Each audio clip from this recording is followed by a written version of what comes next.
Oi, gente, meu nome é Vanessa Gazeta, esse é o podcast Mundo Interno, um programa que fala sobre as questões emocionais do expatriado. Bom, no episódio antigo, mais especificamente no episódio 3, eu, Felipe e Letícia, falamos sobre a sensação de estar morando fora e não se sentir em casa. Hoje a gente vai falar do contrário. Quando a gente volta ao Brasil de férias ou por um período indefinido, e é lá que a gente não se sente mais em casa ou fazendo parte daquilo que, um dia a gente já sentiu que era mais pessoal. E me ajudando com esse tema, hoje eu conto com a Larissa Castro. Oi, Larissa! Oi, Vanessa. Larissa, conta pra gente onde você mora e quanto tempo faz que você tá aí. Vanessa, eu moro na França já faz 7 anos. Bastante. E eu vim pra cá em 2010 para fazer um mestrado. E no final acabei conhecendo meu marido e me casei e engravidei e passou 7 anos rapidinho, assim, sem que eu pudesse ver. E quanto tempo tem a sua filha? A Liz, ela tem 3 anos, vai fazer 4 anos no ano que vem já. Uhum. E é isso, foi desde 2010 que eu tô aqui, desde julho de 2010. Que legal. E o casamento foi em 2012. Você voltou ao Brasil desde então? Vanessa, eu voltei algumas vezes. Logo depois que eu me formei, eu morei 1 ano nos Estados Unidos. Aí eu voltei pro Brasil, comecei a advogar, que eu tinha feito direito. Aí comecei a advogar, gostei bastante, sabe, da parte da advocacia, mas me faltava alguma coisa. Eu gosto muito de aprender línguas. Eu recebi um convite para vir estudar na Holanda, na Corte Internacional da ONU. E aí eu vim pra cá e eu tinha uma amiga que morava aqui na França e falou: você não quer vir aqui, ficar um mês aqui em casa? Aí eu falei, nossa, com certeza, eu vou sim. E aí, para aprender francês, mas ela morava em Paris na época. E para fazer o curso de francês em Paris seria muito caro. E a gente tinha uma outra amiga que morava aqui nos Alpes, que é perto de Lyon, na França. E aí eu peguei e falei assim, não, eu posso tentar fazer o curso de francês lá. E eu vim para cá e me apaixonei pela cidade. E depois morei em Londres um tempo, depois voltei pro Brasil e eu falei, nossa, eu vou ter que arrumar uma desculpa para voltar para lá. Aí eu apliquei pro mestrado, voltei pro Brasil, apliquei pro mestrado de lá, e aí passei e desde então nunca mais voltei pra morar no Brasil. Só de férias? Só de férias, só pra passear. Bom, eu te perguntei porque acho que com tantas voltas ao Brasil, voltas por tempos prolongados ou voltas por questões de férias, acho que você vai ter uma série de vivências aí para compartilhar com a gente sobre o tema de hoje. Eu pensei em fazer esse programa sobre esse assunto motivada por duas coisas, né? Uma delas foi justamente o comentário da Larissa, que deixou um comentário lá no Mundo Interno sobre um dos programas, que tem a ver com o que a gente está falando hoje, e também porque esse momento do começo do ano é um momento propício em que acontece muito isso, né, da gente estar ligado a essa sensação de ter voltado para o Brasil e ter se deparado com uma sensação meio estranha, que é de ir para o Brasil e não sentir que lá no Brasil ele se encaixa tão bem, ou que o Brasil se encaixa tão bem quanto já se encaixou, né, na sua vida. Passado aqueles primeiros dias em que a gente quer comer tudo que sentia falta, ver as pessoas mais queridas, fazer as coisas que a gente mais gostava, depois que a gente já fez tudo isso, começa a baixar a euforia, começa a dar lugar para outros sentimentos. Um deles é a saudade da nossa casa lá no outro país, né? Saudade das nossas coisas, daquilo que a gente construiu lá, de certas pessoas. A gente começa a sentir falta de falar algumas palavras naquele idioma, porque eram palavras que faziam parte do nosso vocabulário no dia a dia. E aí começa a haver um estranhamento em relação a certas vivências que a gente está tendo no Brasil, né? Parece que algumas experiências já não geram o mesmo prazer que a gente tinha antigamente, por mais que a gente repita exatamente a mesma experiência que a gente amava. E boa parte do que a gente gostava e valorizava de ver e fazer no Brasil já não é mais sentida como sendo tão legal. Só que tão pouco, quando a gente está nesse país estrangeiro que a gente está vivendo, a gente se sente o tempo todo satisfeito ou o tempo todo pertencente a ele. E a gente morre de saudade daquilo que faz falta e que ficou no Brasil, a gente fantasia que essa falta vai ser suprida no nosso regresso, né, seja ele temporário, de férias ou por um tempo maior. Só que isso não acontece. E aí a gente se dá conta de que nem lá no Brasil, nem aqui no país onde a gente está, a gente se sente completo nesse sentido. Sempre vai faltar uma parte. E essa constatação de que sempre vai faltar uma parte é bastante melancólica, né? Pelo menos para a maior parte das pessoas, inclusive para mim, eu acho melancólico. É como aquilo que você disse, Larissa, no que você me mandou por e-mail, é como estar num limbo, né? Você não pertence totalmente mais ao Brasil, você não pertence, né, muito menos a esse país onde você está, você sempre vai ser uma estrangeira por mais adaptada que você esteja. Existe um terceiro mundo, que é um mundo aí subjetivo, que é seu, que é esse limbo que a gente construiu e que é onde que a gente está. Como que isso é para você? É assim? Existe esse limbo para você? Nossa, Vanessa, eu tô aqui só mexendo com a cabeça, falando, nossa, sim. Eu acho que você verbalizou de uma forma tão clara e tão precisa, sabe? É exatamente isso. Você tá aqui, por exemplo, eu tô aqui na França agora, e você fica pensando, fala, nossa, como eu queria poder ir almoçar de domingo na casa da minha mãe, no caso, com a minha filhinha, como eu queria poder que eles participassem mais da vida dela. E eu tenho uma amiga que fala que encontrar com a família são duas maravilhas. Uma quando você chega e outra quando você vai embora. E aí você sente meio isso, assim, sabe? Você fala assim, nossa, que coisa boa. Mas na hora que você vai embora também, você fica tão feliz. Porque você fala, nossa, eu não pertenço mais aqui. E é exatamente o que você falou. É um sentimento de separação muito grande, muito difícil de... Eu acho que a palavra é bancar mesmo, porque eu fico pensando que, no meu caso, como eu fui e voltei várias vezes, eu pude fazer essa escolha de forma bem clara. Então as pessoas falam, mas aí você ficou porque você conheceu o seu marido? Eu falei assim, não, eu já ficaria de qualquer forma. O fato de eu tê-lo conhecido foi só um bônus. Um bônus muito bom, né, com a minha filhinha também, mas enfim, eu já tinha escolhido. Claro. Porque tinha muita coisa no Brasil que não me correspondia mais. Por exemplo, eu até anotei aqui assim, umas coisas. A questão da segurança, a questão da educação, a questão da falta de saúde, sabe? De tanta coisa que quando você começa a querer criar uma família, você começa a pensar, nossa, será que é nesse ambiente que eu quero continuar vivendo? E assim, uma das coisas que eu acho que envolve é o sentimento de culpa, porque daí você fala isso e você fala, nossa, mas eu amo meu país. E não tem nada nunca que vá substituir as coisas que eu vivi lá, a minha história, as minhas raízes, a minha origem. Mas ao mesmo tempo, é tudo tão diferente, sabe? Eu não sei se as outras pessoas sentem a mesma coisa, mas, por exemplo, quando eu vou pra lá, a forma de me vestir mudou. A forma de conversar, eu já não dou mais valor para as mesmas conversas. Então, você fica olhando e você fala assim, nossa, será que se algum dia eu precisar mudar pra cá, eu vou achar alguém, sabe, pra conversar?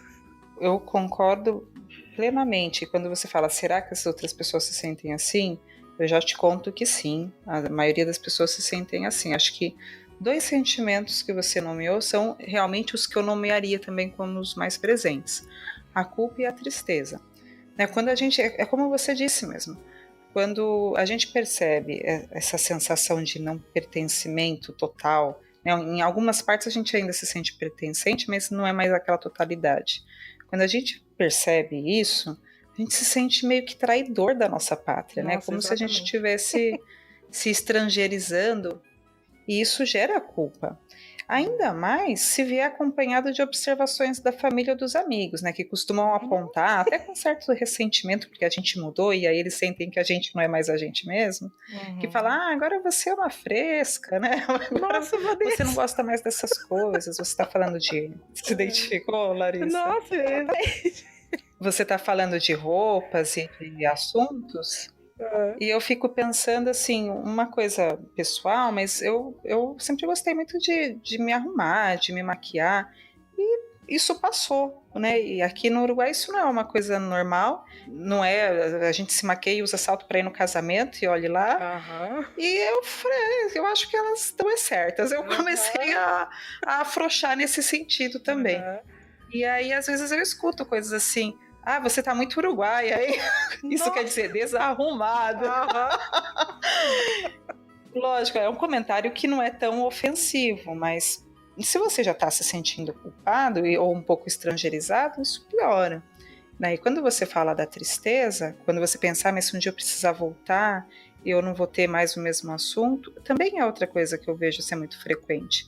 Porque é triste quando você se dá conta que se tudo der errado e um dia, ou tudo deu certo, mas você quer voltar para o Brasil, você já sabe que você não vai se sentir, pelo menos não imediatamente, acolhido ou em casa, né? Muito provavelmente depois de algum tempo sim, mas de toda forma, quebrar essa fantasia de porto seguro deixa a gente muito desamparado, né? Esse porto seguro já não existe da maneira como a gente lembra.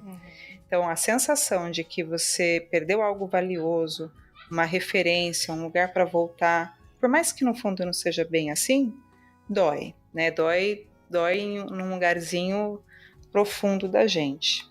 Muitas coisas, né, que a gente recordava de como a gente se sentia no Brasil, agora só existe na nossa subjetividade. Né? Isso dá uma vontade de pegar o avião e vir embora.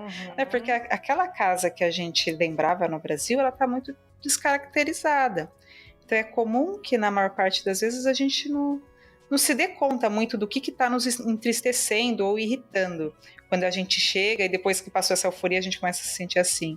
Normalmente esse processo só fica claro após alguns dias de viagem, que é quando a sua amiga disse, é uma alegria voltar também.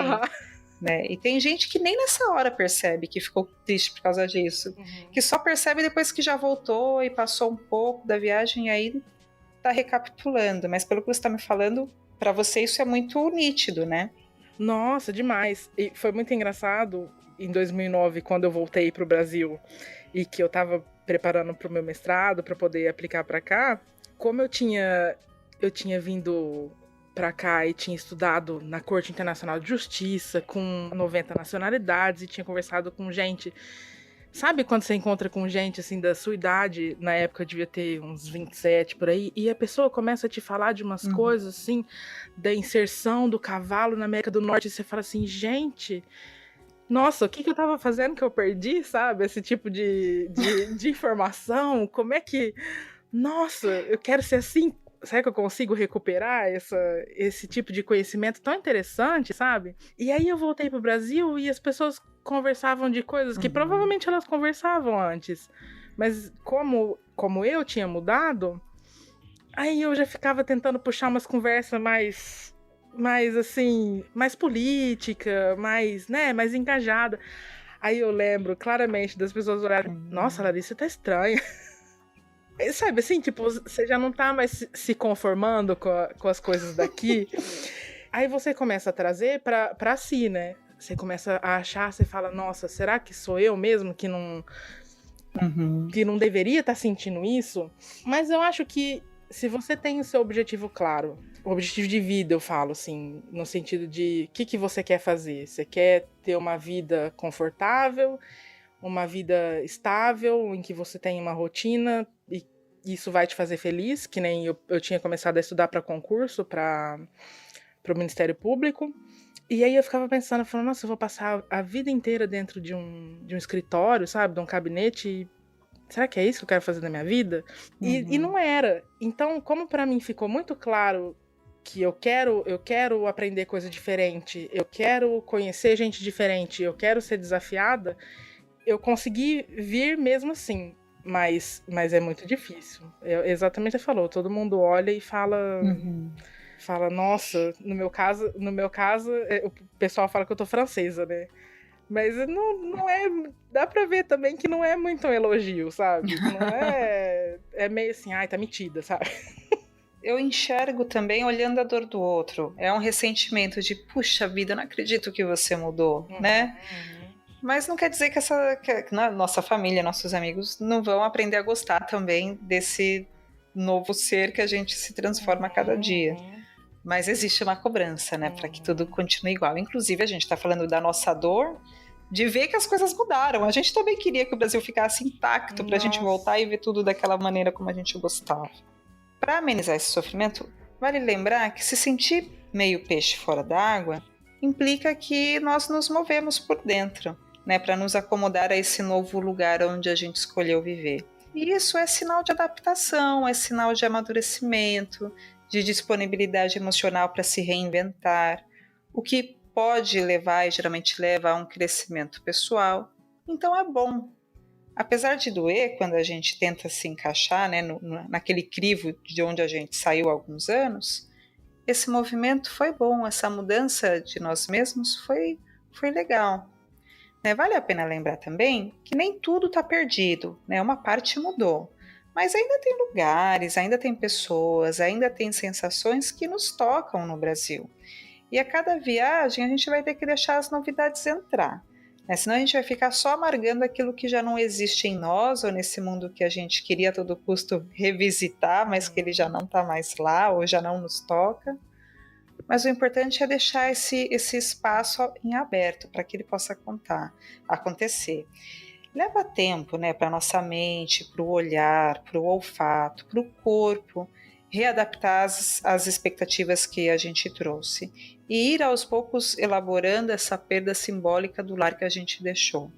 Mas não tem jeito, né? As coisas mudaram, nós mudamos e a gente vai se sentir mais feliz ou tem muito mais propensão a se sentir feliz se a gente for substituindo esse olhar frustrado por um olhar disposto a aceitar aquilo que o mundo nos apresenta agora, né? E descobrir quem a gente pode ser nesse novo lar brasileiro que a gente encontra a cada volta ao Brasil, porque cada volta vai ser outro lugar, vai ser outro lar, a gente vai ser outra pessoa também. Mas enfim, é o que tem, né? Então quanto mais a gente puder tá disposto a aceitar isso, mais confortável vai ser para nós. Pensando que essas são nossas considerações finais do programa, o que você falaria, Larissa, para as pessoas que estão passando por isso também? Vanessa, foi muito engraçado. Eu acho muito produtivo falar, que a gente se dá conta das coisas, né? A gente tem realmente insights falando. E eu te contando tudo isso, eu fiquei pensando que é exatamente isso, que essa sensação de dor, essa sensação de ausência e de tá longe, e mesmo até um pouco da culpa, é sinal de que a gente está crescendo. É de sinal de que a gente se movimentou, sinal de que você fez alguma coisa e que você tá avançando. Por mais difícil que seja, você não ficou num lugar só. Sim. Então, é que nem quando a gente é criança, que a gente, não sei se todo mundo sentia isso, mas eu sentia dores nas pernas. Eu sentia dor no osso de crescer. Então, essa dor física pode virar uma dor sentimental também, né? Você tá sentindo dor, mas você significa que você tá crescendo. Ai, que linda metáfora. E é engraçado, uma coisa que eu acho interessante, como o cronológico não tem nenhuma influência no psicológico. Faz 7 anos que eu tô aqui, parece que foi ontem que eu vim pra cá. Então, é exatamente o que você falou, leva muito tempo pra gente poder assimilar, pra gente poder construir, pra gente poder deixar pra trás. E tem que ter paciência e tem que ter foco naquilo que a gente quer pra vida da gente, né? Sim, olha, eu tenho contato com pacientes e também amigos que moram fora há 20 anos e as questões, elas voltam, e essa questão de visitar o Brasil e rever as escolhas, como você está dizendo, e essa dor, sabe que cresceu, né? Linda essa metáfora que você usou, sabe que cresceu, mas ainda assim dói. Isso acontece com quem está há 2 anos, com quem está há 7, com quem está há 20. Então acho que é o que você disse, não é um tempo só cronológico, né? Aliás, tem muito a ver com... muito pouco a ver com o cronológico, muito mais com o emocional. Até porque se você não se dispuser a mudar e a crescer com tudo que você está vivendo, não vai mudar muita coisa dentro de você, né? Então, acho que você pode passar 30 anos e voltar sempre a mesma pessoa, mas ganhando muito pouco dessa experiência e da vida de maneira geral. Então, vamos olhar com carinho para as nossas dores nesse sentido, porque são dores boas, né? Tem um vídeo que eu vi, é uma consideração que eu acho interessante, que a gente tem esse movimento de globalização que está tendo agora, as distâncias estão ficando muito próximas, e a tendência do ser humano é ter medo, é construir muro, né, que a gente já sabe em alguns casos. Mas eu acho interessante pensar que por mais que a gente tenha diferenças culturais, diferenças geográficas, diferenças históricas, no final nós somos todos seres humanos e poder ver uma origem comum nisso tudo, naquela pessoa que você olha e está vestida de uma forma diferente, mas que tem provavelmente os mesmos sentimentos, as mesmas necessidades que você, mas que expressa de uma forma diferente, que tentar achar aquilo que a gente tem em comum e não ver num outro estrangeiro uma pessoa completamente alheia àquilo que você está vivendo. Às vezes a gente pode ter muito mais apoio e muito mais empatia com pessoas que não necessariamente dividem a mesma história que você, muito mais do que a gente pensa. Não sei se eu fui clara, mas tentar lembrar que no final nós somos tudo gente, não importa a cor, não importa a história, não importa a origem, enfim. Eu achei linda essa conclusão final, Larissa, e concordo. Dentro da gente acontecem processos idênticos, independente da bandeira. E bom, o programa vai ficando por aqui. Para saber mais sobre temas relacionados à vida emocional do expatriado, entre no mundointerno.com, lá eu escrevo outras coisas. E quem quiser ajudar o Onden a custear esses projetos tão legais, é só entrar no financiamento coletivo do apoia.se/Onden ou comprar nossos produtos na lojinha do Facebook. Os links vão ficar aqui no post. Beijo grande e fiquem bem. Tchau, Larissa. Tchau, Vanessa. Obrigada pelo convite.